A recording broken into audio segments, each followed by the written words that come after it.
The massive space station called Concordia Prime floated in the darkness between stars. It was bigger than most moons, and had served as the center of galactic government for over 12,000 years. Inside its metal halls, 7 different alien species made decisions that affected billions of worlds. Today, they were deciding the fate of Earth. Arbiter Zixtal stood at the center of the great chamber. His tall, thin body glowed with a soft blue light that came from his telepathic abilities. Around him, holographic images of the other council members appeared. Each one represented a different species that ruled the galaxy together. The crystalline Vorthak looked like living diamonds that sparkled with inner light. The gaseous Nimari appeared as swirling clouds of colored vapor contained in floating suits. The insect-like Kethvar moved as one mind across thousands of individual bodies. The luminary were pure energy beings that took the shape of bright, shifting patterns. The aquatic tidal lords appeared in water-filled chambers, their tentacles moving gracefully through the liquid. The silicon-based quartzlings looked like walking rock formations with glowing eyes. All of them were ancient. All of them were powerful. And all of them were afraid of humanity. Zixtal activated a holographic display that showed a small blue planet orbiting a yellow star.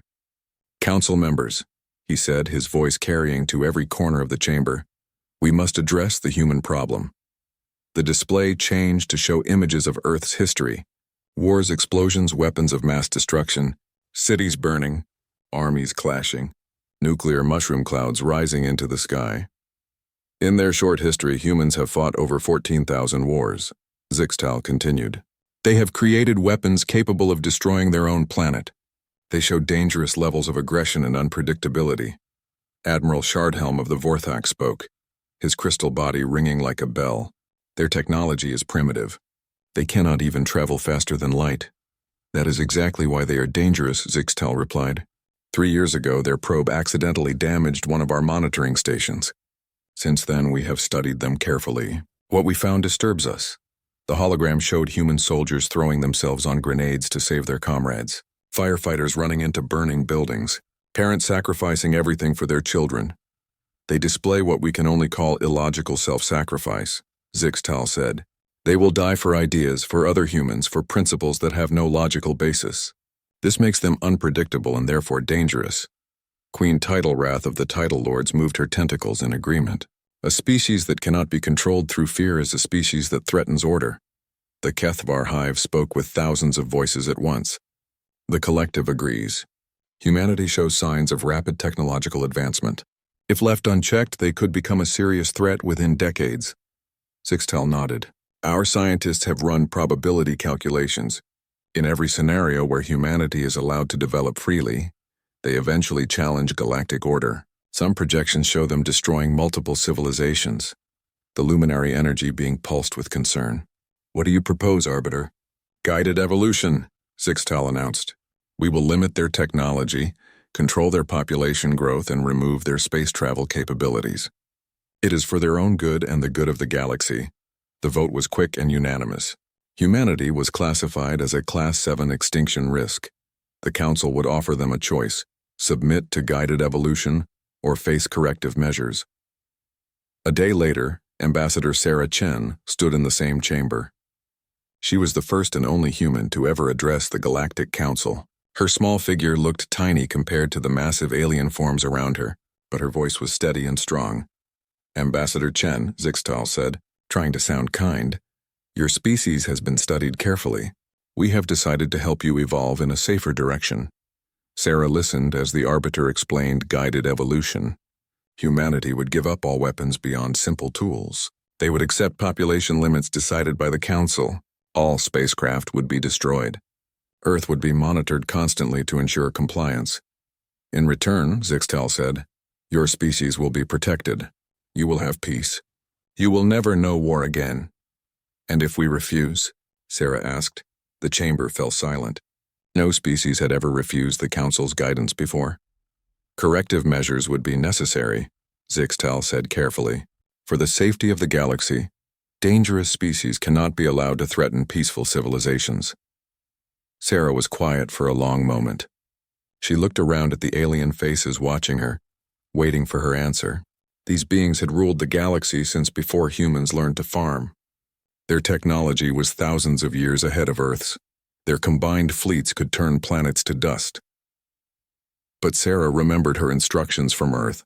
She remembered the meetings with world leaders, the secret preparations, the determination in every human voice when they learned of this threat. "No," she said simply. The word echoed through the chamber. Several council members made sounds of surprise. Zixtal's glow flickered with confusion. "I am sorry," he said. "Did you say no?" "That's correct," Sarah replied. "Humanity refuses your offer. We will not submit to guided evolution. We will not give up our freedom to choose our own path." Admiral Shardhelm's crystal body rang with anger. "You do not understand the forces you are challenging, human. We have ruled this galaxy for 12 millennia. Species far more advanced than yours have submitted to our wisdom."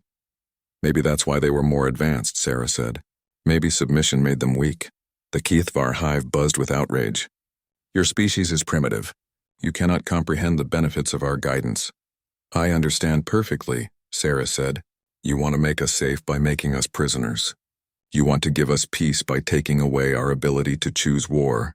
But freedom isn't safe, and peace without choice isn't peace at all." Zixtal tried one more time to make her understand. "Ambassador Chen, your species shows dangerous tendencies. The projections clearly show—" "Your projections assume we'll stay the same," Sarah interrupted. "But humans change, we grow. We learn from our mistakes. Give us that chance." "The Council has decided," Zixtal said firmly. "You have 30 standard galactic days to begin compliance with guided evolution. If you refuse, corrective measures will be implemented." Sarah nodded. "I'll deliver your message to Earth." As she turned to leave, Queen Titlewrath called out, "You should convince your leaders to accept our offer, young human. The alternative will be most unpleasant for your species." Sarah stopped and looked back at the assembled council members. "You know what's funny? You call us dangerous because we're unpredictable, because we fight when fighting seems hopeless, because we sacrifice ourselves for things we believe in." She smiled, and something in that smile made several council members feel uneasy. "Maybe you should have thought about those qualities before you threatened our entire species," she said. 30 days, you said? We'll be ready." After she left, the chamber was quiet for a long time. Finally, the Quartzling representative spoke, his rocky voice grinding like stone on stone. The human seemed very calm for someone whose species has just been threatened with extinction. Primitive species often fail to grasp the reality of their situation, Zixtal said, but his glow was dim with uncertainty. Admiral Shardhelm chimed in agreement. "Once they see our fleet, they will surrender quickly. They always do." But as the council members ended their session and returned to their homeworlds, none of them could shake the image of Sarah Chen's smile. There had been something in it that they had never seen before in a threatened species. It looked almost like confidence. On her ship heading back to Earth, Sarah recorded a message for the world leaders waiting for her report. "They've made their choice," she said. "Now we make ours. Activate all protocols. It's time to show them what humanity is really capable of." The ship jumped to faster than light speed, carrying Sarah and her message toward a planet that was about to change the galaxy forever. President Martinez stood before the largest gathering in United Nations history. Every nation on Earth had sent representatives. For the first time since the organization was founded, every single seat was filled. Translators worked frantically as the president's words were carried to every corner of the globe in hundreds of languages. 3 days ago, Ambassador Chen returned from the Galactic Council with their ultimatum, Martinez said. "They want us to give up our freedom, our technology, and our right to explore the stars. They want to turn us into prisoners on our own planet." The assembly hall was completely silent. Not one person moved. "They have given us 30 days to surrender. I'm here to tell them and all of you that humanity's answer is no. We will not submit. We will not surrender. And we will not go quietly into the dark." The applause started slowly, then built into a roar that shook the building.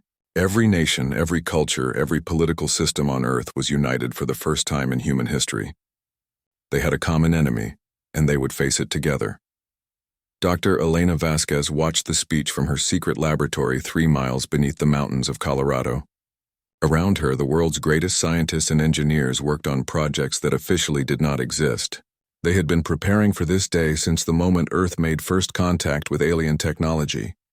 3 years ago, When the human probe damaged the alien monitoring station, it had brought back more than just proof of alien life. Hidden in its damaged circuits were fragments of alien technology that human scientists had been studying ever since.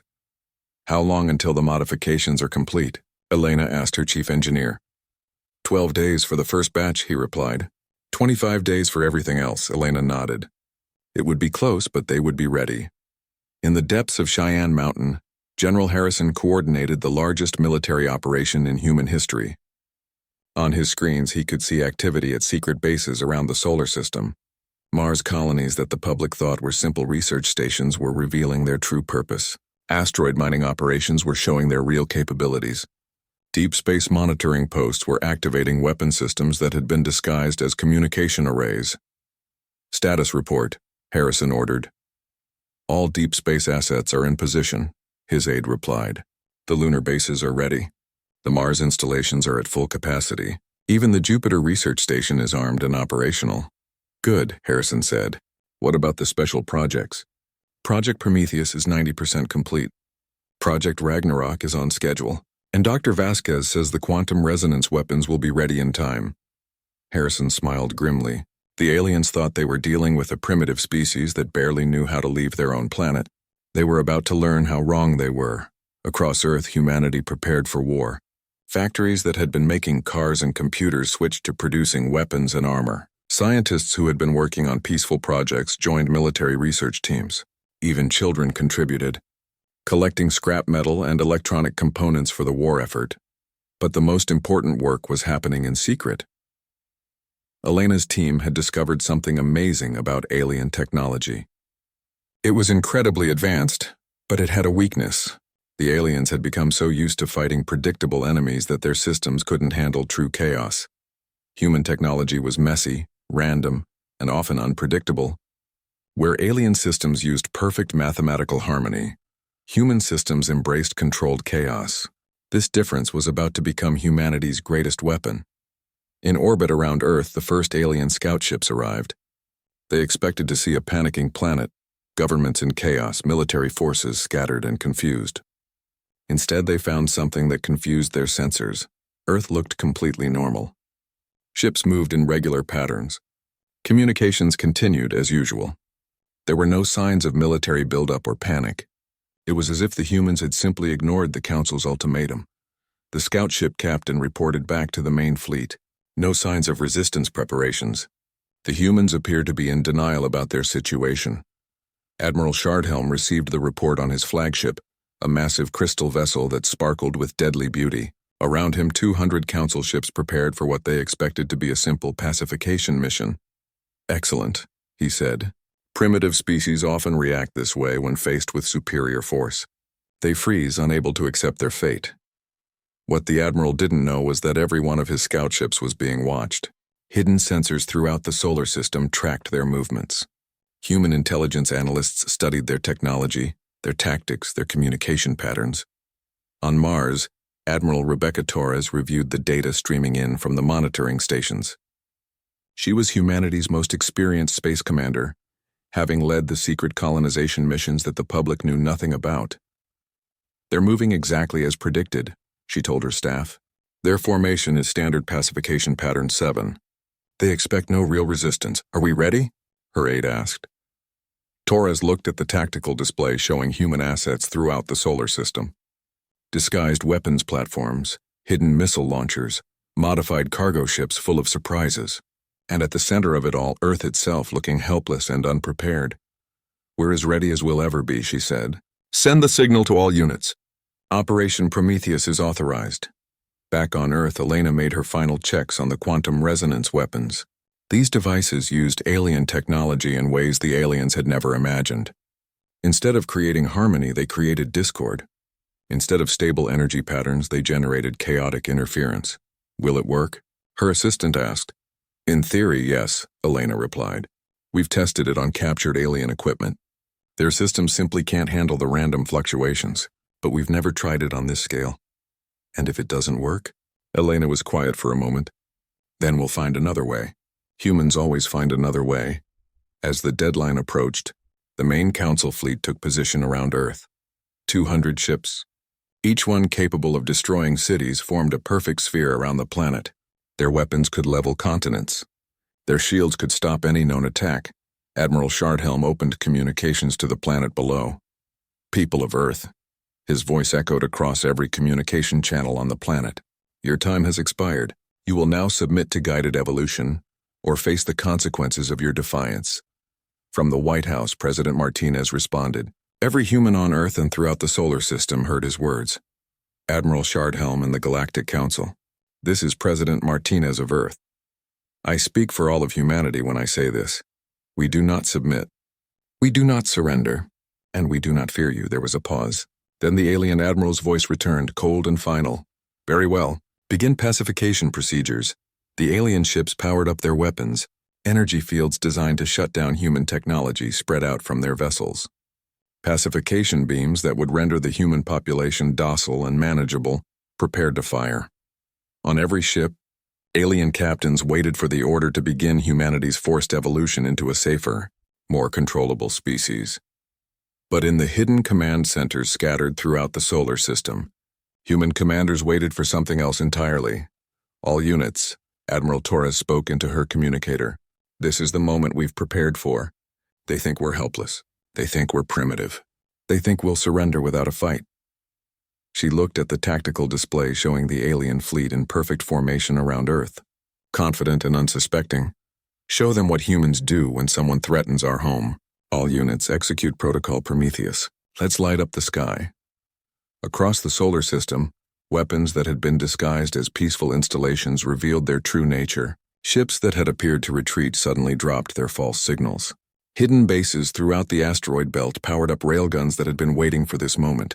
And on Earth itself, the quantum resonance weapons activated, sending waves of chaotic energy toward the approaching alien fleet. The aliens had expected to pacify a primitive species. Instead, they were about to face humanity's first lesson in what happens when you threaten their freedom. The war for Earth's independence was about to begin. The first sign that something was wrong came when Admiral Shardhelm's shields began to flicker.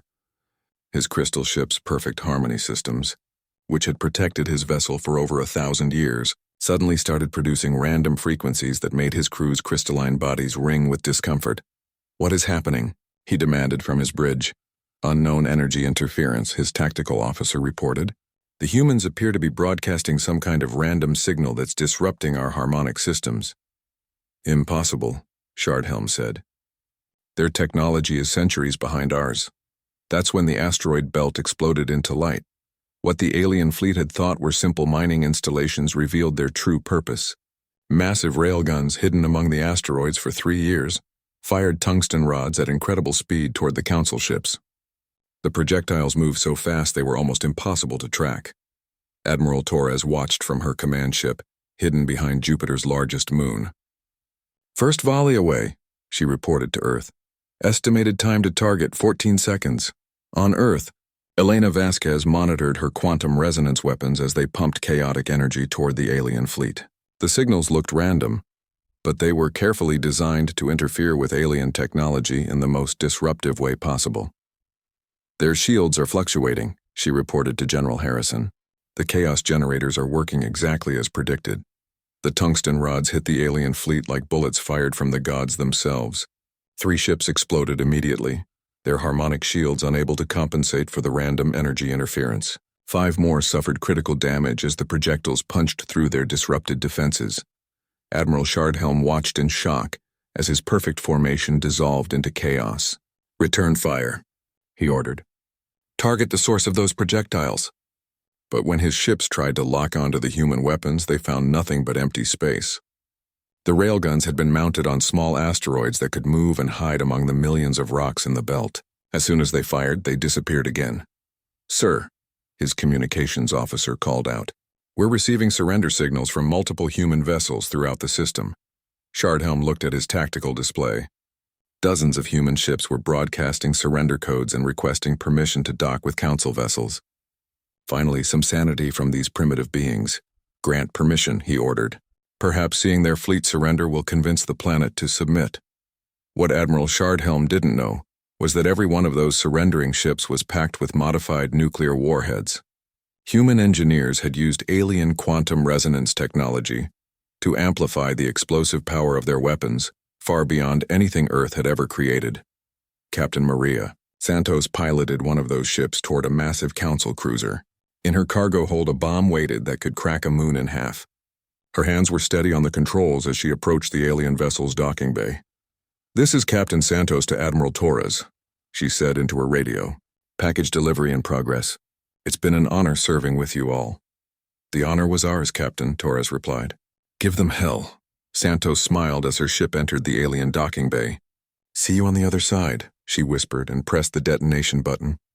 The explosion lit up space like a new star. The council cruiser simply vanished, vaporized by forces its builders had never imagined possible. Across the fleet, similar explosions marked the sacrifice of human pilots who chose death over surrender. Admiral Shardhelm's crystal body rang with horror as he watched his ships disappear one by one. "They're destroying themselves," he said. "What kind of species commits suicide rather than surrender?" "The kind you should have left alone," came a voice over the communications channel. On his main screen, the image of Admiral Torres appeared. Behind her, human ships dropped their false surrender signals and revealed weapons unlike anything the Council had ever seen. "I am Admiral Rebecca Torres of the Human Space Defense Force," she said.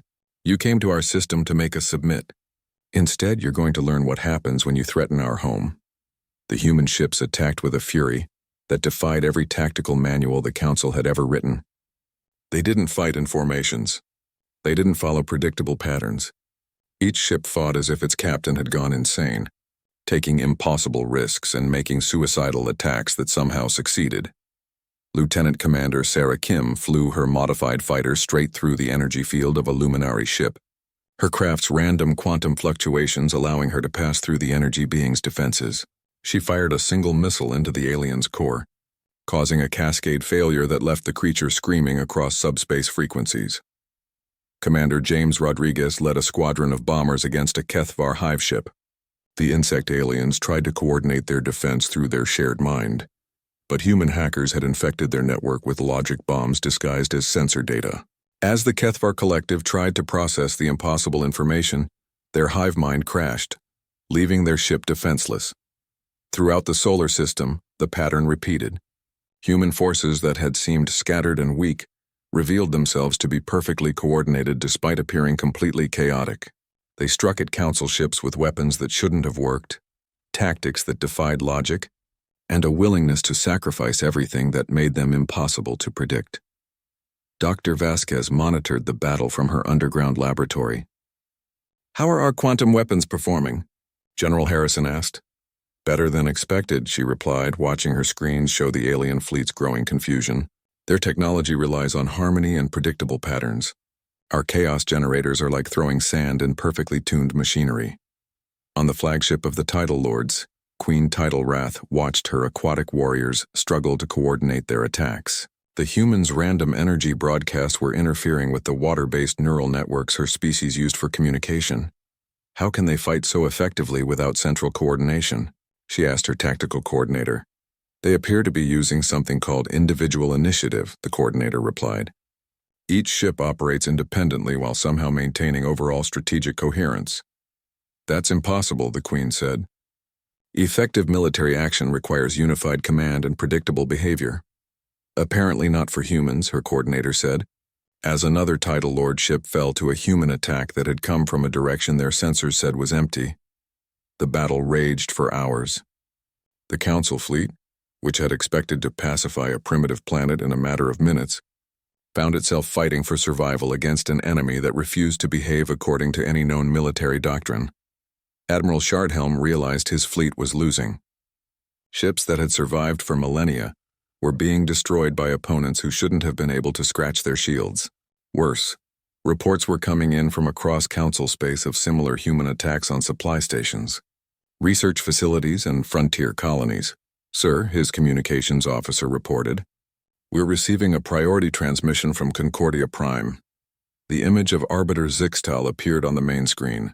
The telepathic being's usual calm glow was flickering with panic. "Admiral Shardhelm," Zixtal said, "what is your status?" "We're receiving reports of human attacks throughout Council space." The situation is problematic, Shardhelm admitted. Human resistance is far more effective than projected. They appear to have been preparing for this conflict far longer than we realized. How is that possible? Zixtal demanded. Our intelligence indicated they were a primitive species barely capable of leaving their own planet. Admiral Torres's voice cut into their transmission. Your intelligence was wrong about a lot of things. We've been watching you for 3 years, learning your weaknesses, preparing for this day. On the screen, Torres stood on the bridge of her flagship as human ships continued their relentless attack on the Council fleet around Earth. You thought we were primitive because we fight wars, she continued. You thought we were dangerous because we're unpredictable. You were right about the dangerous part. Another Council ship exploded in the background as Torres spoke. Here's what's going to happen, she said. Your fleet is going to retreat from our system. You're going to return to your Council and tell them that humanity is not interested in their guidance. And if you ever threaten Earth again, we'll make today look like a friendly greeting. Admiral Shardhelm looked at his tactical display. Half his fleet was gone. The humans were still attacking with the same impossible intensity they'd shown from the beginning, and reports kept coming in of human forces striking targets throughout Council space. For the first time in 12,000 years, a Council fleet was retreating from battle. All ships, he ordered, withdraw to safe distance. Prepare for emergency jump to Council space. As the surviving alien ships limped away from Earth, Admiral Torres opened a channel to the planet below. Earth, this is Admiral Torres. The immediate threat has been neutralized, but this is just the beginning. They'll be back, and when they come, we'll be ready. The first battle was over. Humanity had won, but the war for their freedom was just getting started. The Council chamber on Concordia Prime had never seen chaos like this. For 12,000 years, the 7 species had governed the galaxy with calm discussion and unanimous decisions. Now, alien voices raised in anger and fear filled the space as holographic displays showed the devastation humanity had caused. Arbiter Zixtal's telepathic glow flickered with confusion and rage.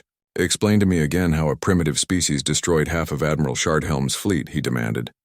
The Crystal Admiral's form was dim with shame. Their technology is unlike anything we've encountered. They use chaos as a weapon.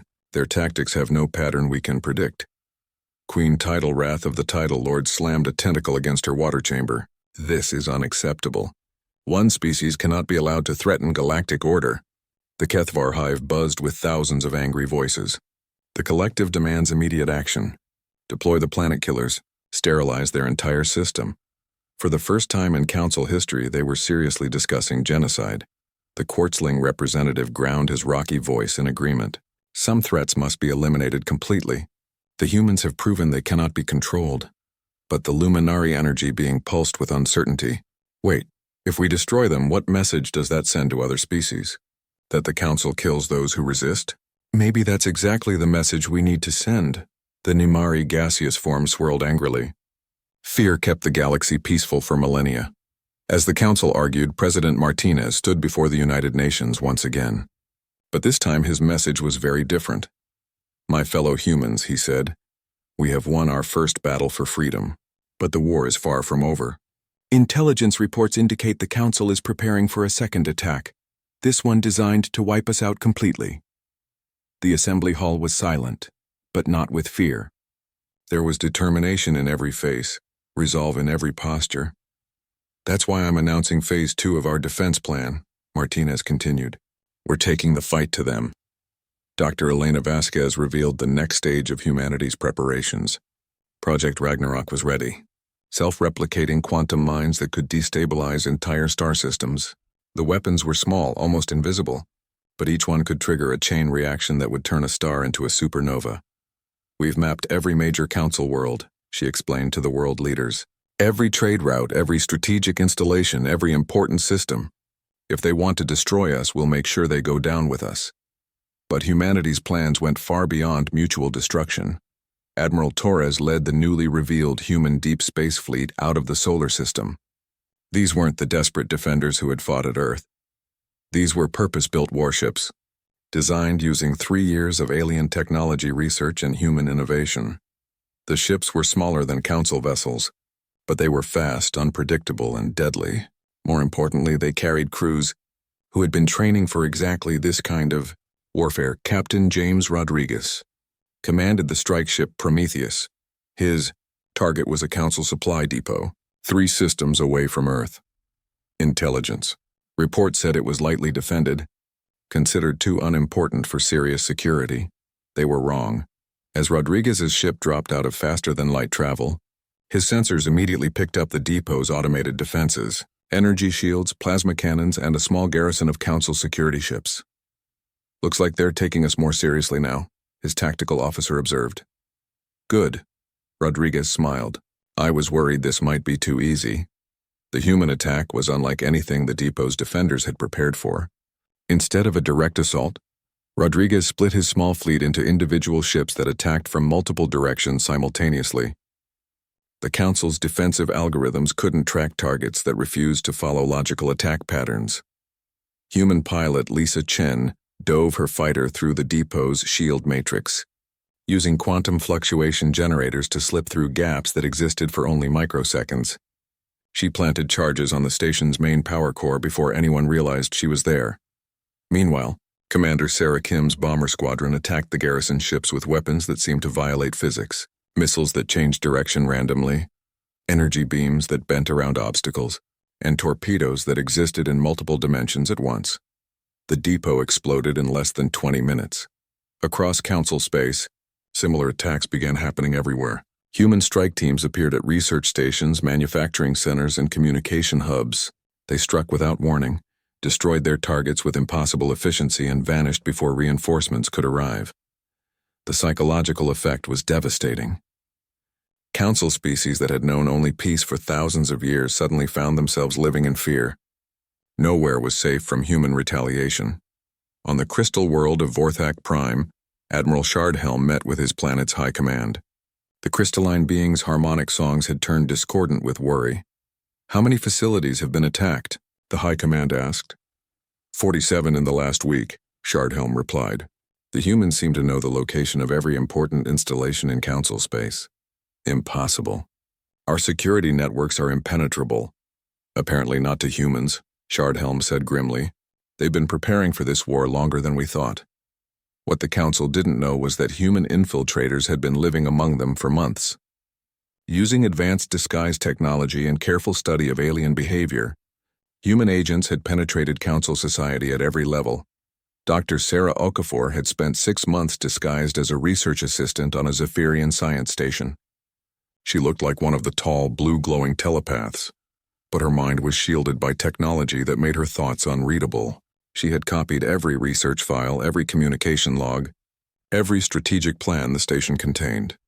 Lieutenant Commander Maria Santos had lived among the aquatic tidal lords for 4 months, using a specially designed water suit that made her appear to be a young member of their species. She had learned their language, their customs, and the locations of their most important underwater cities. Sergeant Mike Thompson had worked as a maintenance engineer on a Kethvar hive ship. The insect aliens had never suspected that their newest drone was actually a human gathering intelligence on their navigation systems and communication networks. All across Council space, human agents had been watching, learning, and preparing. When Admiral Torres gave the order to begin offensive operations, they were ready. But the Council was preparing something even more devastating. On Concordia Prime, Arbiter Zixtal stood before the Concordia weapon. It was the Council's ultimate tool of control, capable of sterilizing entire sectors of space. In 12,000 years, it had only been used twice, both times to destroy species that threatened galactic order. "Are you certain this is necessary?" the luminary representative asked. "Look at the reports," Zixtal replied, gesturing to displays showing human attacks throughout Council space. "They've crippled our supply lines, destroyed research facilities, and somehow penetrated our most secure installations. This has gone far beyond a simple rebellion." The vote was closer than usual, but the result was the same. 5 species voted to activate the Concordia weapon. Only the Luminari and 1 faction of the Nimari opposed it. As the massive weapon began charging, its energy signature was detected by human monitoring stations hidden throughout Council space. Admiral Torres received the warning on her flagship as she prepared for another strike mission. "Ma'am," her communications officer reported, We're detecting massive energy buildup at Concordia Prime. It matches the signature of the weapon that destroyed the Krell homeworld 3,000 years ago. Torres felt ice in her veins. The Concordia weapon could destroy entire solar systems. If the Council was willing to use it, they were planning to wipe out humanity completely. "Get me a direct line to President Martinez," she ordered. "It's time for the final option." On Earth, President Martinez received the call in his secure bunker. Dr. Vasquez was already at her station, monitoring the quantum mines that had been secretly placed around every Council homeworld over the past months. "Mr. President," Torres said, "they're charging the Concordia weapon. If we're going to use Ragnarok, it has to be now." Martinez looked at the activation controls for humanity's ultimate weapon. 7 buttons, one for each Council world. If he pressed them, billions of beings would die as their stars went supernova. But if he didn't, humanity would be extinct within hours. "Dr. Vasquez," he said, "are the quantum mines in position?" "Yes, sir. All 7 Council homeworlds are targeted. One signal from me and their stars will destabilize. And there's no other option? None that doesn't end with Earth as a dead rock floating in space." Martinez put his hand over the activation controls. In space, the Concordia weapon continued charging, preparing to end humanity's brief rebellion. The galaxy held its breath as 2 species faced mutual annihilation. The Concordia weapon reached full charge just as Ambassador Sarah Chen's holographic image appeared in the Council chamber. Behind her, Earth burned from the weapon's targeting sensors, but her expression was calm and determined. "Arbiter Zixtal and members of the Council," she said, her voice carrying to every world in Council space. "You have 30 seconds to stand down your weapon, or every star system in your territory becomes a supernova." The chamber fell silent. Even the background hum of the station system seemed to stop. "Impossible," Admiral Shardhelm said. "Your species lacks the technology to threaten our homeworlds." Sarah smiled, and for the first time Arbiter Zixtal truly read the emotions behind that expression. There was no fear, no desperation, no bluffing. Only absolute certainty. "Show them," she said. Across the galaxy, small devices hidden near the gravitational centers of 7 different solar systems activated their identification signals. Each quantum mine was no bigger than a basketball, but they had been designed using the most advanced physics humanity could achieve. On the Council's sensors, 7 new energy signatures appeared. One near the crystal formations of Vorthak Prime, another in the deep ocean trenches of the Tidal Lord homeworld, a third floating in the gas clouds around the Nimari breeding grounds. All 7 Council homeworlds were targeted for stellar collapse. 20 seconds, Sarah said. Zixtal's telepathic abilities reached out, trying to read the human ambassador's mind. What he found there made his glow flicker with shock. She wasn't bluffing. Humanity was prepared to destroy the entire Council rather than submit to extinction. "This is madness," Queen Titlereath cried. "You would commit genocide over your refusal to accept guidance?" "No," Sarah replied.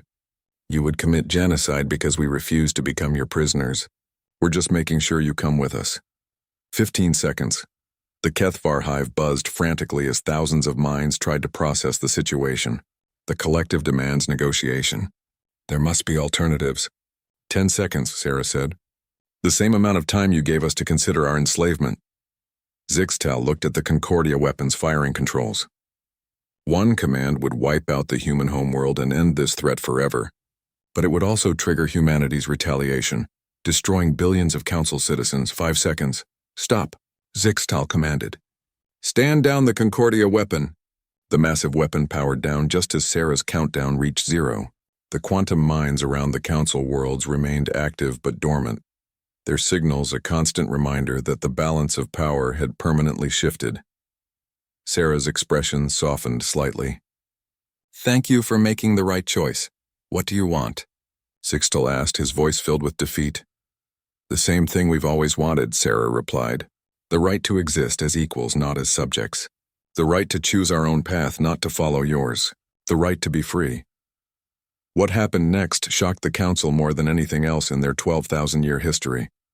Sarah presented humanity's terms, and they were not terms of conquest. Earth didn't want to rule the galaxy or destroy the Council. They wanted partnership, cooperation, and mutual respect. "We propose the formation of a true galactic federation," Sarah explained. No species above another. No technological classifications that determine worth. No forced evolution programs. Just cooperation between equals. The terms were revolutionary. The old council system, where 7 species ruled over hundreds of others, would be replaced by a democratic federation where every species had a voice. Zixtal found something even more shocking when he tried to read Sarah's mind again. Despite everything the council had done, despite the attempted genocide, humanity felt no hatred toward the council species. They wanted peace, but only on terms of mutual respect. This revelation spread through the telepathic network to every Zephyrian in the galaxy. The beings who had tried to destroy humanity discovered that humans were incapable of the sustained hatred necessary for revenge. "You don't want to punish us?" Zixtal asked, confused. "Punishment serves no purpose," Sarah said. "We want to build something better together." The negotiations lasted for weeks. The council species struggled to adapt to the concept of equality after millennia of superiority. But gradually, a new structure emerged. 6 months later, the first Galactic Federation Assembly convened in a specially built station that orbited no one's homeworld. The chamber was designed as a perfect circle, with no raised platforms or positions of authority. Ambassador Chen took her seat not as a supplicant begging for mercy, but as an equal partner in galactic civilization. Around the circle sat representatives from hundreds of species, many of whom had never been allowed to speak in the old council system. President Martinez addressed the assembly via hologram from Earth. "Today marks a new beginning for all of us. No more rulers and subjects, no more superior and inferior species, just neighbors working together to build a better galaxy." The transformation wasn't easy. Species that had ruled through technological superiority for thousands of years had to learn how to negotiate and compromise. The Vorthax struggled with the concept that their crystal perfection didn't make them inherently better than other species. The Kethvar hive mind had difficulty understanding individual rights and freedoms. But slowly, the galaxy began to change. Admiral Torres, now commanding humanity's new galactic defense fleet, met regularly with former enemies who had become unlikely allies. The conversations were often tense, but they were conversations between equals. "Your species fights in ways we still don't understand," Admiral Shardhelm admitted during one meeting. "How do you coordinate such complex operations without central control?" "We trust each other," Torres replied. "Every human knows that everyone else will do their job, even if it means sacrificing themselves. That trust makes us stronger than any command structure." Dr. Vasquez published her research on what she called the chaos advantage. Her work showed how unpredictability and individual initiative could be more effective than perfect coordination. Council species began experimenting with these concepts, and their own capabilities improved dramatically. Human colonies spread throughout former council space, bringing with them new ideas, new technologies, and new ways of thinking. Trade flourished as species learned from each other's strengths instead of competing for dominance. The former arbiter Zixtal, now simply Representative Zixtal, found himself working closely with human diplomats on integration projects. The experience was humbling for someone who had once held absolute power. "I don't understand your species," he admitted to Sarah during one late-night planning session. "We tried to destroy you, yet you treat us as friends." "Friendship isn't about forgetting the past," Sarah replied. "It's about choosing to build a better future despite it." Children from dozens of different species played together in mixed colonies throughout the galaxy. They learned games that would have been impossible under the old order, where strict separation between species was the norm. Human music, art, and literature spread across the galaxy, influencing alien cultures in ways that enriched everyone. But the flow went both directions. Human artists learned from luminary energy sculptures. Human musicians incorporated tidal Lord harmonic principles, and human writers explored themes suggested by Kethvar collective consciousness narratives. The galaxy was no longer a rigid hierarchy controlled by ancient species. It had become a dynamic community where diversity was valued and innovation flourished. 1 year after the war, Dr. Vasquez stood in her new laboratory on the Joint Research Station, orbiting between Earth and Vorthak Prime. Around her, human and alien scientists worked together on projects that combined the best of both approaches to knowledge. Through the viewing window, she could see ships from a dozen different species docking at the station, Each one brought new ideas, new perspectives, and new possibilities. Representative Zixtel joined her at the window. "Do you ever regret how things happened?" he asked. "The violence, the destruction, the near extinction of both our peoples." Elena considered the question. "I regret that it was necessary," she said finally. "But I don't regret standing up for our freedom. Sometimes the only way to build something better is to tear down what came before." In the distance, a new ship appeared.